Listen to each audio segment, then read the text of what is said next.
La semana pasada muchos estuvieron enfermos y así que verles de nuevo recuperados es un gozo para nosotros. Estuvimos hablando de la visión 2024, la visión 2024, y nuestro texto lema para este año está en Hechos 2024. Así que no vamos a olvidar cómo Pablo nos anima y él dice: de ninguna cosa hago caso, ni estimo preciosa mi vida para mí mismo, con tal que acabe mi carrera con gozo. Así que como iglesia estamos creciendo, pero ese crecimiento demanda mayor compromiso. Cuando pensamos en 2 servicios, cuando pensamos en las estrategias, necesitamos más voluntarios que puedan decir, como el apóstol Pablo: voy a realizar mi carrera con gozo. Así que no se les olvide, la visión está basada en Hechos 2024. Y hoy vamos a empezar una serie que dejamos corta en Navidad. El Señor en Navidad me mostró algo muy interesante y me exhortó, porque me hizo ver que en Navidad predicamos Mateo 1 y Mateo 2. Y siempre, creo que por 30 años he estado por ahí en Lucas y en Mateo, y en Navidad ahí se queda con la adoración de los sabios del Oriente. Pero en Navidad el Señor me mostró algo. ¿Y qué pasa con el capítulo 3 de Mateo? ¿Y qué pasa con el capítulo 4? Porque en la Navidad se predica de esos 2 capítulos, pero a continuación viene mi estándar para mis discípulos, mi demanda, la constitución que todo discípulo mío debe vivir. Y por eso es que estamos trabajando o guiándonos de la Navidad a la realidad. Y la idea de Mateo es inspirarnos a vivir bajo el estándar del reino de Dios, hacer luz para que Dios sea glorificado, a cómo vivir en el reino de Dios.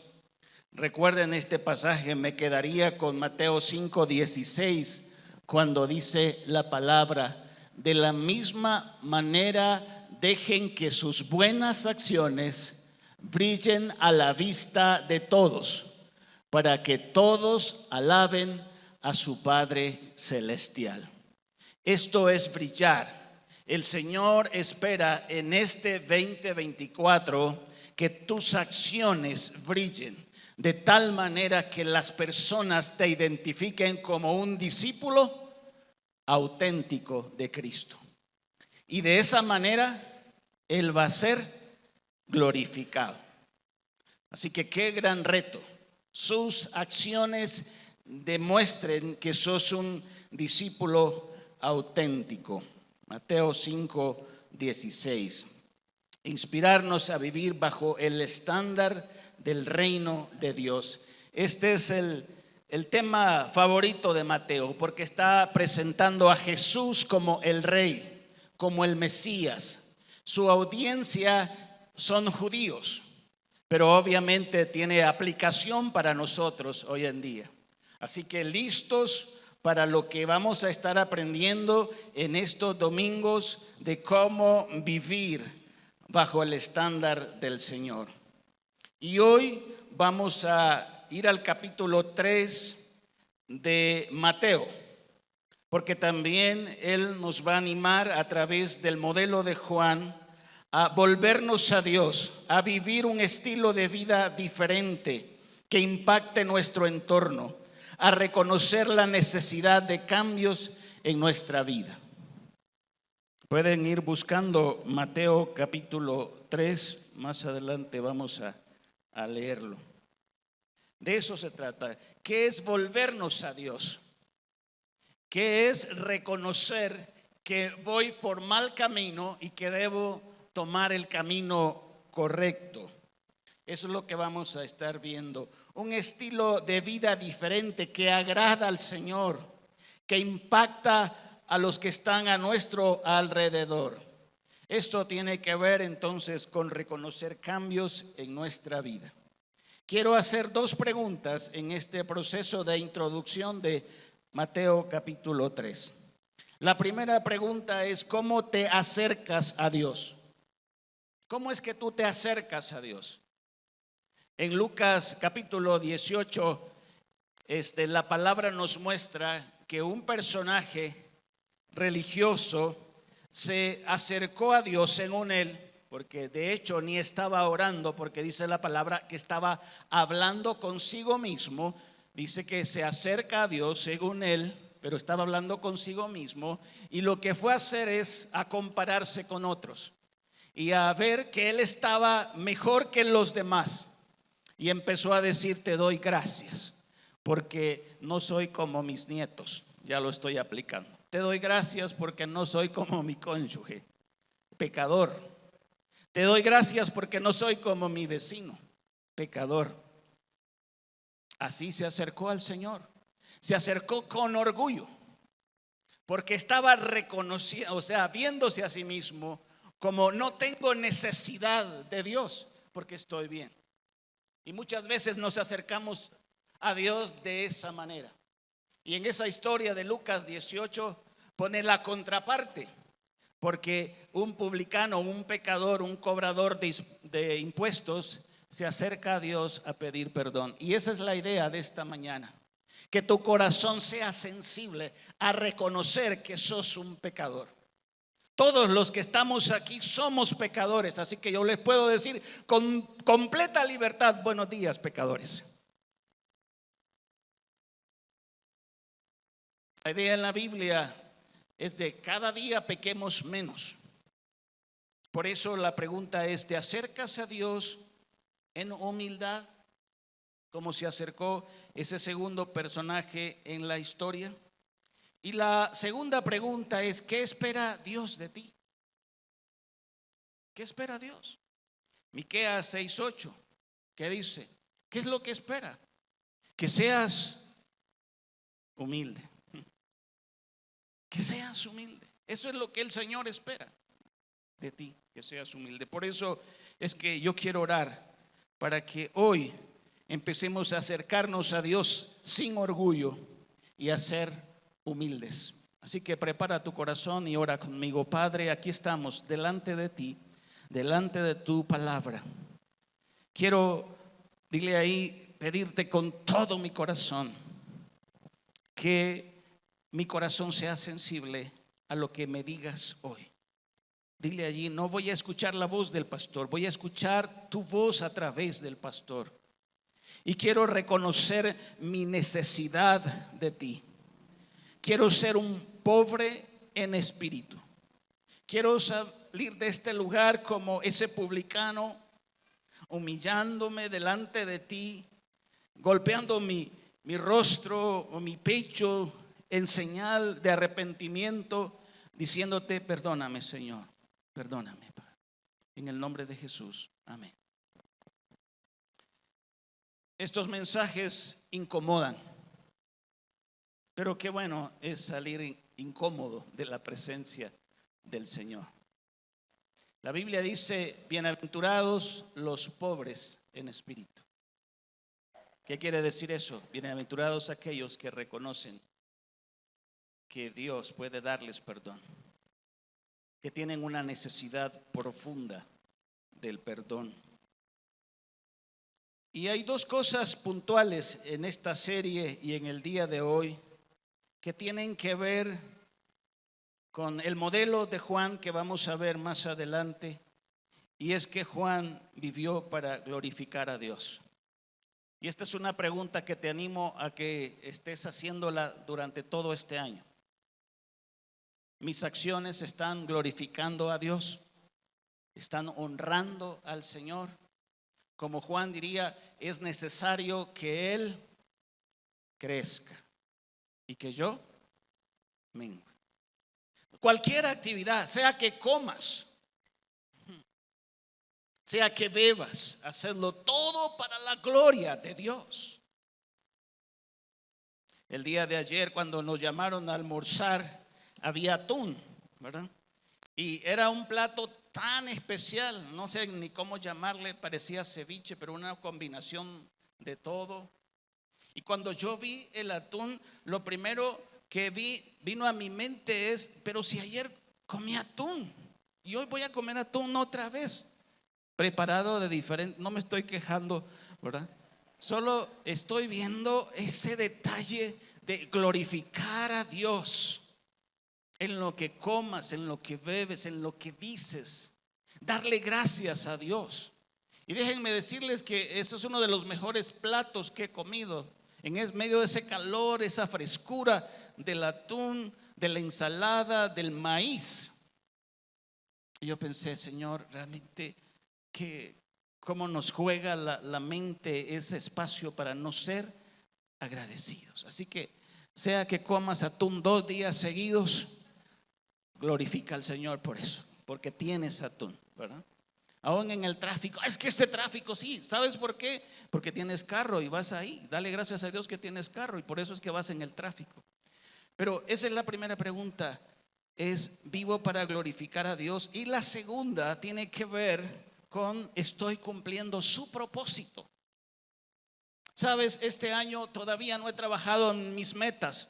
Aquella lista que hacía antes que no cumplía, ya no la estoy haciendo. La lista que ustedes hacen en enero y que ya dejan de hacer en febrero. Y quiero concentrarme en estas preguntas. ¿Estoy viviendo para la gloria de Dios, para honrar a Dios en mis estudios, en mi trabajo, en mis negocios, en mi familia, con mis hijos? Y la segunda es, ¿estoy cumpliendo el propósito de Dios para mi vida? ¿Estoy haciendo la misión que Dios me ha encomendado? Porque si no estoy haciendo esas dos cosas, ¿para qué estoy viviendo? Si no vives para glorificar a Dios o para cumplir su propósito en tu vida, ¿para qué vives? Es fuerte esto, pero es la realidad. Y cuando vemos entonces la vida de Juan el Bautista, llamado así porque él bautizaba, vemos en él una entrega total al propósito de Dios. Le he llamado a esta meditación entrega total al propósito de Dios. Ustedes no me dejarán mentir que cuando nosotros tenemos pasión por algo que nos gusta, cuando estamos pendientes de un partido de fútbol, estamos averiguando por qué canal van a pasar eso y vamos a cancelar actividades y vamos a hacer esto para hacer lo que nos gusta, porque nos entregamos totalmente a eso. Pero la entrega total debe ser al propósito de Dios para nuestras vidas. Y aquí está Juan que nos modela eso, cómo él se entregó. Voy a leer el pasaje aquí en Juan, en Mateo capítulo 3, verso 1 al 12. En esos días Juan el Bautista llegó al desierto de Judea. Juan es el primo de Jesús. Jugaron juntos. Estuvieron ahí en el taller de carpintería ayudando a sus papás o jugando, pero es el primo de Jesús. Y aquí está este personaje importantísimo en la palabra para modelarnos cómo servir al propósito de Dios. Es interesante porque la gente, cuando él nació, le quería poner Zacarías. Así es la gente, ahora le da los nombres y ponerle tal cosa. Y Zacarías mudo ahí por no creer, estaba ahí haciendo señas. No va a ser Zacarías, se va a llamar Juan, así dice el ángel Gabriel. Así que los papás no escogieron el nombre, lo escogió el Señor. Había un propósito. Y aquí tenemos a este personaje que comenzó a predicar. Su mensaje era el siguiente: arrepiéntanse de sus pecados y vuelvan a Dios, porque el reino del cielo está cerca. Y lo que está diciendo Mateo aquí es: prepárense, porque el rey ya vino. Prepárense a vivir bajo el estándar del rey. Prepárense para agradar al rey. Como hemos cantado, adoremos a Cristo el rey. El reino de Dios está cerca. No es el reino de ningún personaje terrenal. El profeta Isaías se refería a Juan cuando dijo: una voz que clama en el desierto, preparen el camino para la venida del Señor, ábranle camino. Lo que está diciendo aquí Isaías es: preparen sus corazones porque el rey viene. Esos corazones para que se rindan a él, porque en ese tiempo, cuando venía un rey, las personas estaban preparando su llegada, allanando los caminos para que el rey en sus carruajes no tuviera problemas para llegar. Pero aquí no se trata de un camino, se trata del corazón tuyo y el mío, para que adoremos a Jesús. Y eso es lo que Juan está haciendo. Sigue la palabra diciendo: Juan usaba ropa tejida con pelo rústico de camello y llevaba puesto un cinturón de cuero alrededor de la cintura. Se alimentaba con langostas y miel silvestre. Un ejemplo de humildad. Juan está diciéndonos, en otras palabras: vivo con lo necesario, y para mí lo necesario es suficiente. Y no se trata de cómo yo vista o cómo esté yo anhelando qué comer. Voy a comer lo básico. Y esto era suficiente. Yo creo que esa miel le daba una energía también para predicar. Él estaba de un lado a otro. Así que él modela que podemos vivir como suficiente, con lo suficiente. Gente de Jerusalén, de toda Judea, muchos venían, es la idea, de toda Judea y de todo el valle del Jordán, salía para ver y escuchar a Juan. Y cuando confesaban sus pecados, él las bautizaba en el río Jordán. Confesaban sus pecados. Es una palabra clave que vamos a ver más adelante. Sigamos adelante, por favor. Cuando Juan vio que muchos fariseos y saduceos venían a mirarlo, estos son los religiosos de la época, a mirarlo, a bautizar, los enfrentó y le dijo: camada de víboras, exclamó, ¿quién les advirtió que huyeran de la ira que se acerca? Les voy a explicar un poquito este contexto aquí. Sigamos.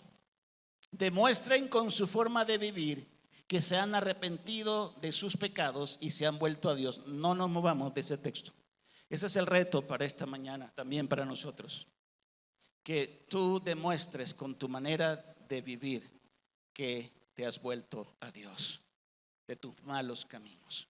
Que eso va a ser visible a los que están en tu entorno. Este es el mensaje de Juan. Sigamos. No se digan simplemente el uno al otro: estamos salvos porque somos descendientes de Abraham. Eso no significa nada, porque les digo que Dios puede crear hijos de Abraham de estas piedras. Ahora mismo el hacha, él era un profeta y él usaba las figuras de lenguaje increíbles. Usaba las víboras para señalar que se necesitaba un arrepentimiento de corazón. Usaba el hacha para hablar de juicio. Usaba la paja para ilustrar a aquellos que no conocían a Jesús. Dice: ahora mismo el hacha del juicio de Dios está lista para cortar las raíces de los árboles. Así, todo árbol que no produzca buenos frutos será cortado y arrojado al fuego. 11 y 12. Yo bautizo con agua a los que se arrepienten de sus pecados y vuelven a Dios, pero pronto viene alguien, que es Jesús, quien es superior a mí, tan superior que ni siquiera soy digno de ser su esclavo y llevarle las sandalias. Él lo bautizará con el Espíritu Santo y con fuego. Juan hace énfasis en su vida que él no era el Cristo, que él no era el personaje más importante, que él solo era un mensajero, que él solo era enviado, que era necesario que el Señor Jesús creciera y que él menguara. Ante todo eso, yo quiero que nos hagamos una pregunta: ¿cómo medimos la grandeza de un hombre? Todavía seguimos discutiendo si Messi es el mejor o Cristiano Ronaldo es el mejor. ¿Cómo medimos la grandeza de un hombre? ¿Cuántos Oscar ha tenido esa película o ese personaje? ¿Cuántos globos de oro? ¿Cuántos balones de oro? ¿Cuántos títulos? ¿Cuántos carros tiene una persona? ¿Cuántos camellos? En aquella época se medía la riqueza de un hombre por cuántos camellos. ¿Cómo es que te gradúas? ¿Cuántas maestrías tienes? ¿Cuántos doctorados tienes? Así medimos la grandeza de las personas, pero la Biblia no mide la grandeza de las personas por estas medidas humanas. La mide por la humildad. Y Jesús en Mateo 11:11 dice lo siguiente: no hay profeta más grande que Juan el Bautista. No hay profeta más grande. Pero ¿qué tiene este profeta para que Jesús diga no hay profeta más grande que Juan? Es que es un hombre humilde. Y en el reino de Dios son bienaventurados los humildes. Los humildes son grandes. En el reino terrenal las personas se miden por la cantidad de seguidores que tienen, la cantidad de control que tienen sobre otros. Son servidos de diferentes formas, pero en el reino de Dios no es así. En el reino de Dios la grandeza se mide por la humildad, porque el que quiera ser grande va a ser el siervo. Qué interesante esto. Por eso les estoy diciendo, esta es una manera diferente de pensar en relación a cómo vivimos como hijos de Dios. Porque hoy en día se usa mucho la frase, es que yo soy hijo del rey. Yo quiero preguntarte, ¿cómo es tu rey? ¿Acaso no es humilde? ¿Acaso no dio su vida? ¿Acaso no sirvió? ¿Acaso no lavó los pies? Porque usamos la frase para referirnos que tenemos todos los derechos. Pero quiero decirte que en este reino los hijos del rey sirven. Los hijos del rey son esclavos y honran al Padre. Así que cuando uses esa palabra para demandar derechos, soy el hijo del rey, porque no voy a tener problemas, voy a tener una sanidad total, voy a tener y tener. No, en el reino no es así. En el reino de Dios la grandeza de un hombre se mide por la humildad, por la valentía. Él dijo, no soy digno. No soy digno. En ese tiempo un discípulo era como un esclavo de su discipulador, de un rabí. Pero en esa relación de servicio, una cosa indigna para un discípulo era llevar las sandalias de su maestro. Eso era indigno. Pero Juan, modelándonos la grandeza a través de la humildad, dice, yo no soy digno ni de llevar las sandalias de Jesús. Y es que hoy en día usamos esa frase, es que es tu dignidad. Es la dignidad, la dignidad. No somos dignos. Es por su gracia, es por su favor. En una oportunidad escuché a alguien decir, es que tú vales tanto que por eso es que Dios mandó a su hijo a morir por ti. Vales tanto. Nosotros no valemos nada. Si Él mandó a su hijo fue por gracia, por misericordia, no es porque vales tanto. ¿Sabes por qué lo mandó? Porque te ama y vio tu condición. Y por eso es que Dios envió a su hijo, no porque vales tanto. Si quieres ponerle un precio, bueno, valemos un poquito más que 2 pajarillos, dice Jesús, como 10 centavos por ahí. Pero hay algo aquí. Estos mensajes yo quisiera tomar unas 2 horas para hacer.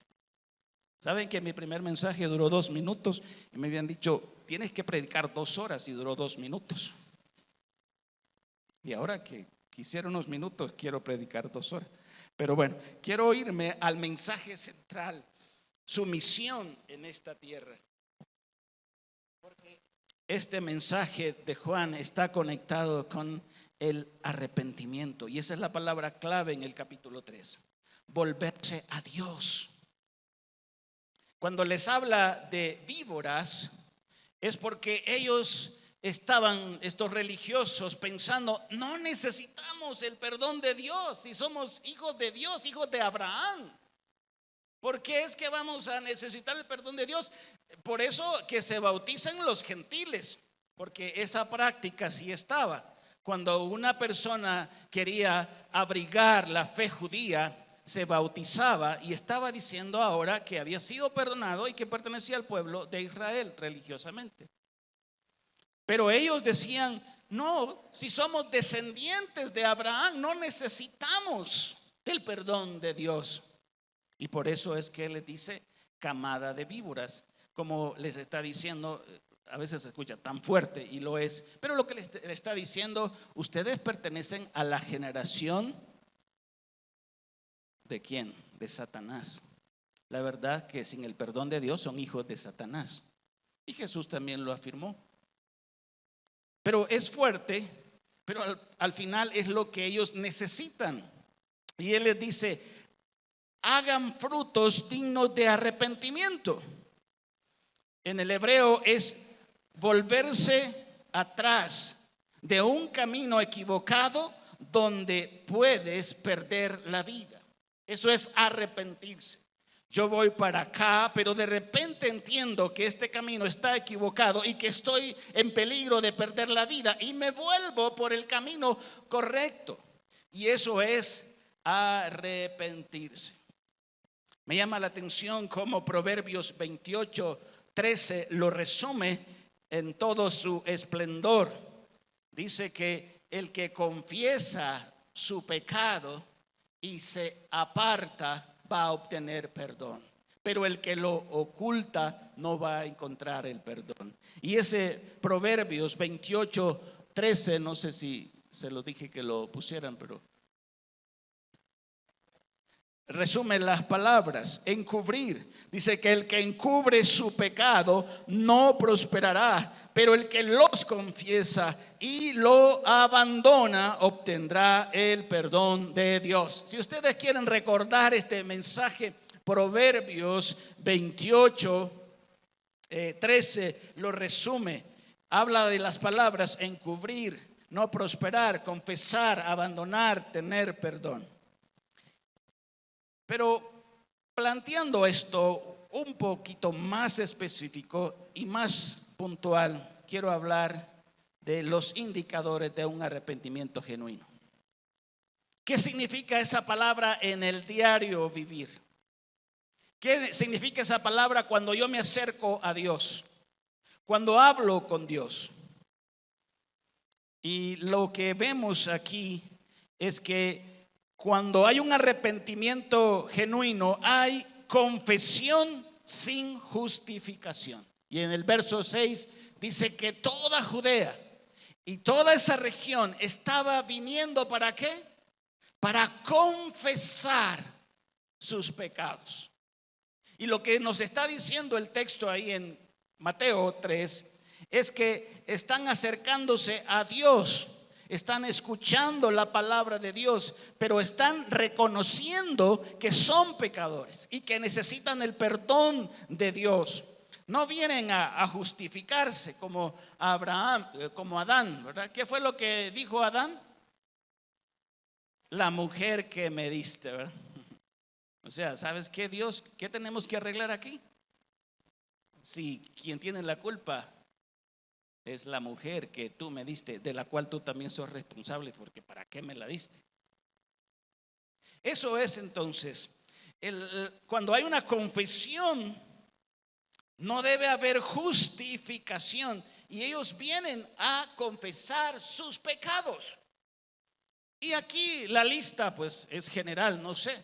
Yo viví esto cuando era un niño, porque después de la primera comunión, que reprobé por conducta en mi primer examen de conducta, empecé a practicar la confesión, ¿verdad?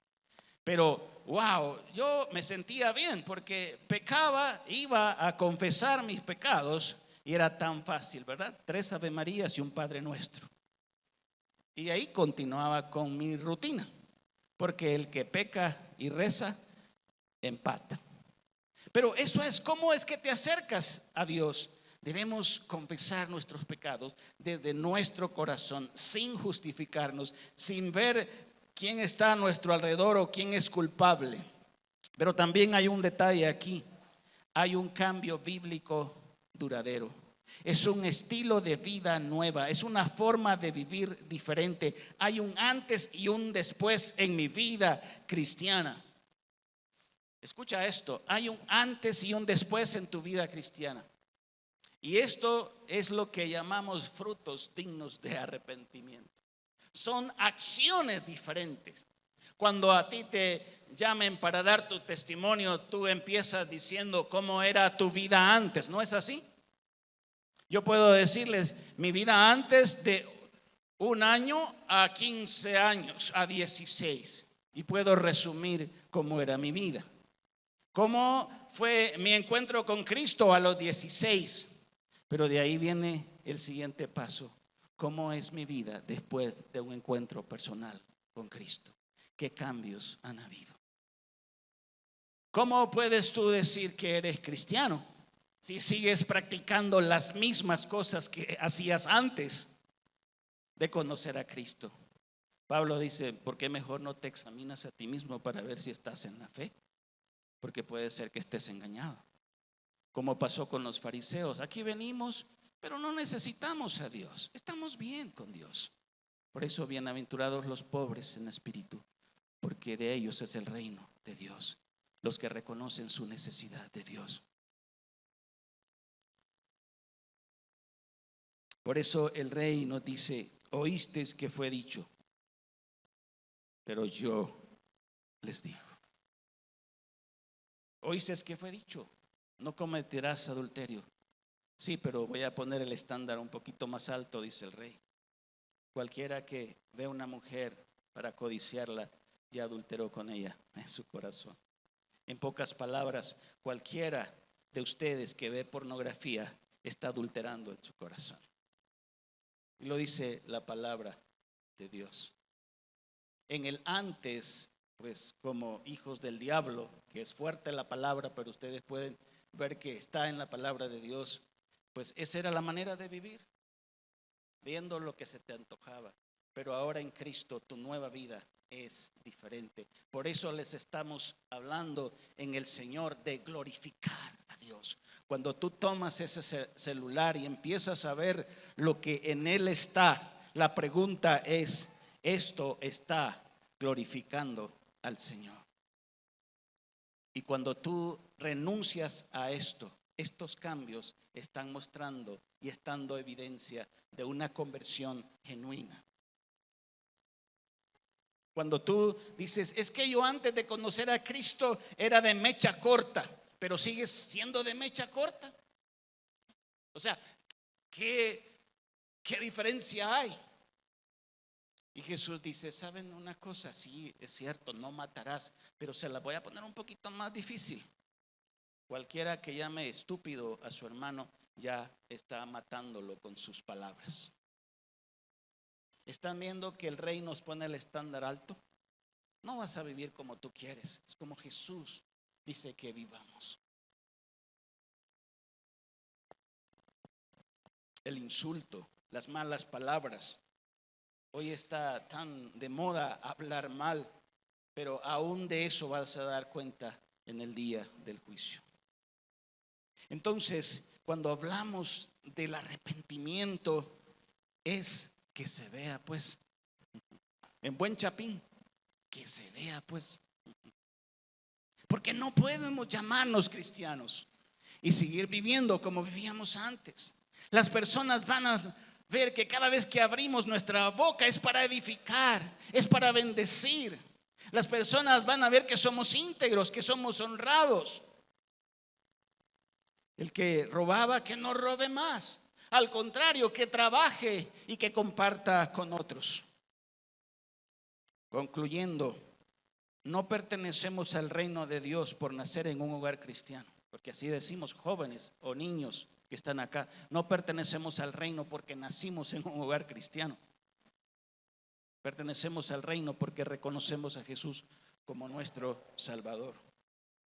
Tenemos que ser pobres en espíritu. reconocer nuestra necesidad de Dios y de perdón. Eso es lo primero que tenemos que hacer, entender eso, que necesitamos el perdón de Dios. Pero segundo, tenemos que identificar las áreas que hay que cambiar.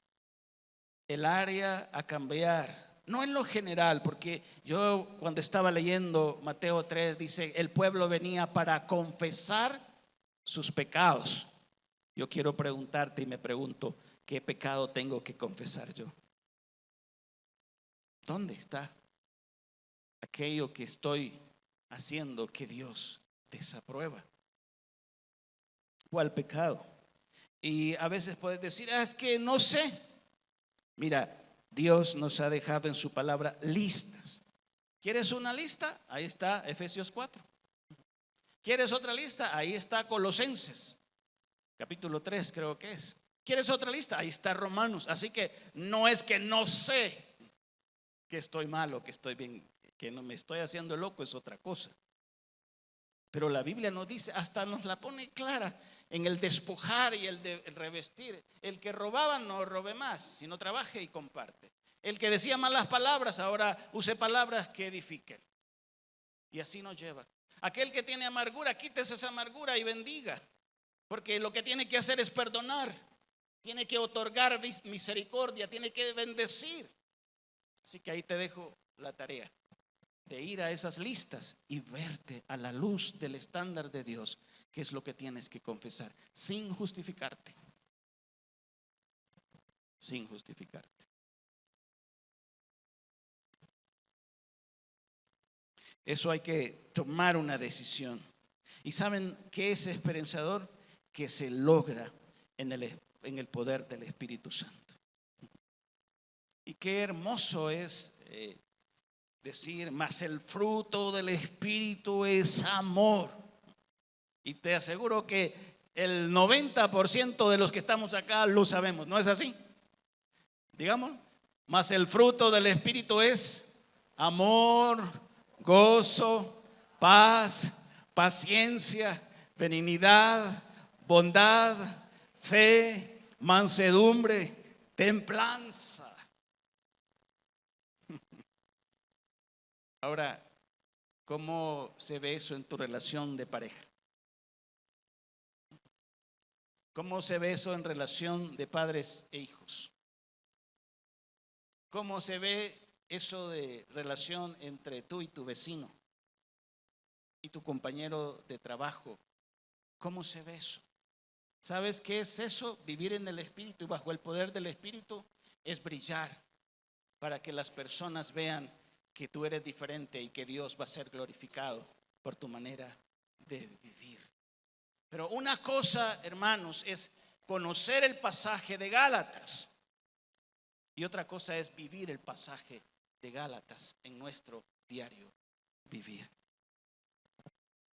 La voluntad de Dios es vuestra santificación, que os apartéis de toda especie de mal. La voluntad de Dios. Quiero animarte a considerar el modelo de David después de asesinato y adulterio. Escribió 3 salmos, Salmo 32, 38 y 51. Pero de estos 3 salmos te dejo este verso.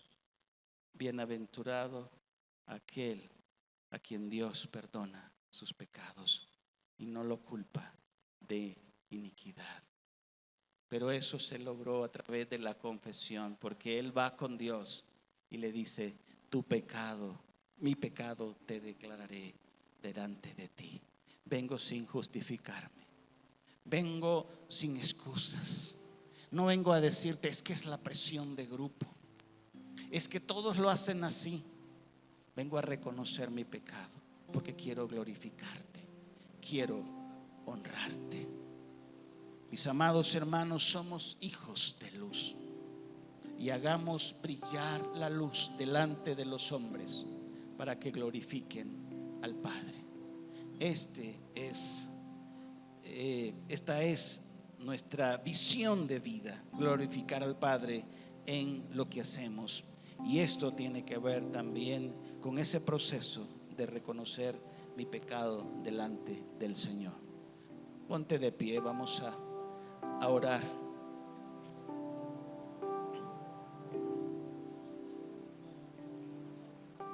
No estamos esperando al Mesías. Ya el Mesías vino, ya murió, entregó su vida por nosotros, pero todavía hay cosas que nosotros tenemos que hacer en el proceso de nuestra santificación progresiva. Reconocer que necesitamos el perdón de Dios. Y con estos versos, mientras tú estás orando ahí, quiero recordarte que Él es fiel y justo para perdonar tus pecados y para limpiarte de toda maldad. Porque el acusador va a venir y va a estarte recordando esos pecados, pero Él es fiel y justo para perdonarte cuando tú confiesas y reconoces tu falta delante de Él.